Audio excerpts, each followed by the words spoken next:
साथियों, तारीख थी 14 अगस्त 1947। आज से करीबन 75 साल पहले चारों तरफ गहमा-गहमी का माहौल था।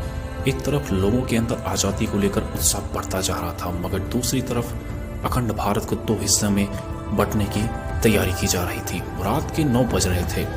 दिल्ली की सड़कों पर जबरदस्त बारिश हो रही थी। अलग अलग जगहों से लोग आ रहे थे और रायसीना हिल पर लोग इकट्ठा हो रहे थे। कुछ ही देर में लाखों की तादाद में लोग इकट्ठे हो चुके थे। रात के करीब 10 बजे जवाहरलाल नेहरू, सरदार पटेल और doctor Rajendra Prasad Mountbatten viceroy house पहुंचे। कुछ ही समय बचा था भारत को आज़ाद होने में। लोगों के चेहरे पर मायूसी थी और कुछ लोगों में उत्साह। और यहाँ पर जवाहरलाल नेहरू अपनी स्पीच को शुरू करते हैं।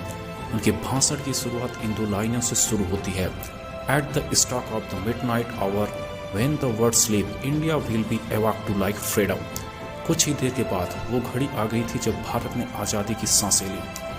रात 12 बजे शंखनाद से देश की आज़ादी का आरंभ हुआ था और ग्राउंड पर जो लोग खड़े होकर के महात्मा गांधी के नारे लगा रहे थे और जो भारतीय अपने घरों में रेडियो पर इस भाषण को सुन रहे थे, उनके भी खुशी का कोई ठिकाना न था, क्योंकि भारत उस समय एक आज़ाद परिंदा हो गया था जिसका हमें करीब 200 सालों से इंतजार किया था। अगस्त 1947 में रात भर बारिश के बाद सुबह आसमान बिल्कुल साफ था।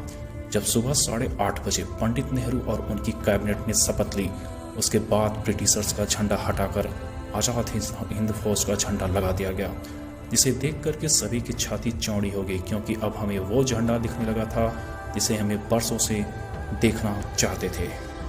जब राजधानी दिल्ली में आज़ादी का जश्न मनाया जा रहा था, उस वक्त महात्मा गांधी दिल्ली से हजारों किलोमीटर दूर पश्चिम बंगाल की नोआखली में थे और राज्य में शांति कायम करने का प्रयास कर रहे थे। जानकार बताते हैं कि पंडित नेहरू के ऐतिहासिक भाषण को पूरे देश ने सुना था, मगर गांधी जी नहीं सुन पाए थे। 14 अगस्त 1947 की ऐसी रात जब लोग सोए तो गुलाम देश में थे, लेकिन अगली सुबह उनकी आज़ादी की सुबह थी। लेकिन जितनी खुशी हमें आज़ाद होने में थी, उतना कम अखंड भारत के टूट जाने में था, क्योंकि भारत अपना 3,86,737 किलोमीटर का एरिया पाकिस्तान के रूप में खो दिया था। करोड़ों की संख्या में लोग भारत से अलग हो गए थे। जो लोग कुछ समय पहले ही भाई की तरह जिंदगी जी रहे थे, अब वो एक दूसरे की जान के दुश्मन हो गए थे, क्योंकि 14 अगस्त की रात 12 बजे भारत और पाकिस्तान का विभाजन हो गया था। भारत 2 हिस्सों में बंट गया था, जिसमें एक हिस्सा पाकिस्तान और दूसरा हिस्सा हिंदुस्तान के नाम से हो गया था, जिस वजह से कई सारे दंगे हुए।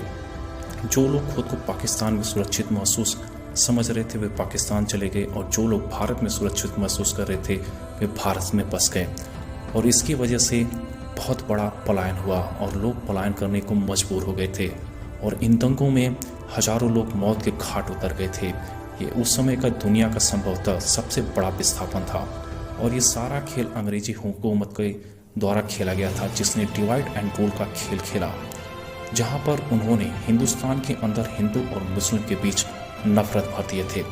वरना आज़ादी के पहले तक तो हम सभी भाइयों की तरह साथ में जी रहे थे। वो तो अंग्रेज ही थे जिन्होंने हमें हमारी जाति के आधार पर हमारा व्यक्तित्व निर्धारित कर दिया, जिसके बाद हम आपस में लड़ने लगे। और साथियों, हिंदुस्तान और पाकिस्तान की विभाजन की सबसे बड़ी वजह यह भी थी कि मोहम्मद अली जिन्ना देश के पहले प्रधानमंत्री बनना चाहते थे, लेकिन पंडित जवाहरलाल नेहरू को प्रधानमंत्री बनाने का वादा महात्मा गांधी पहले ही कर चुके थे, जिस वजह से मोहम्मद अली जिन्ना ने अपना अलग देश मांगा, और इसी वजह से सारा फसाद का शुरुआत हुआ, जो 15 अगस्त 1947 में खत्म हुआ। दोस्तों, हम आपको बता दें कि भारत को आज़ाद करने की बात बहुत पहले से ही चल रही थी, और इसी वजह से ब्रिटिशर्स ने माउंटबेटन को भारत का आखिरी वायसराय बनाया, ताकि इसके बाद भारत को आज़ाद देश घोषित कर दिया जाए। लेकिन भारत के हिंदू और मुसलमान भाई आपस में ही लड़ने पर उतारू हो गए थे, और यही ब्रिटिशर्स भी चाहते थे, क्योंकि इस लड़ाई की चिंगारी उन्होंने पहले से ही लगा दी थी, जो आग बनकर अब तक हमारे सीने में जल रही है। लेकिन इससे भी ज़्यादा अफसोस की बात यह है कि ब्रिटिशर्स ने हमारे साथ हर वो जुल्म किए जो हम याद करें तो हमारी आंखों में आंसू आ जाएंगे। लेकिन फिर भी उन्हें बारातियों की तरफ विदा किया गया, जहां 1500 ब्रिटिश सैनिकों की टीम 17 अगस्त 1947 के दिन अपने देश लौटी।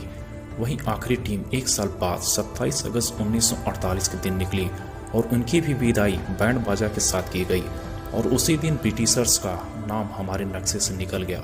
ये थी आज़ादी की पूरी कहानी।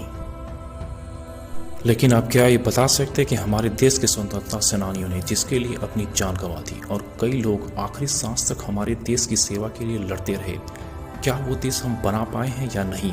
इसका जवाब आप कमेंट भी करके हमें बता सकते हैं। और वीडियो में अंत तक बने रहने के लिए धन्यवाद।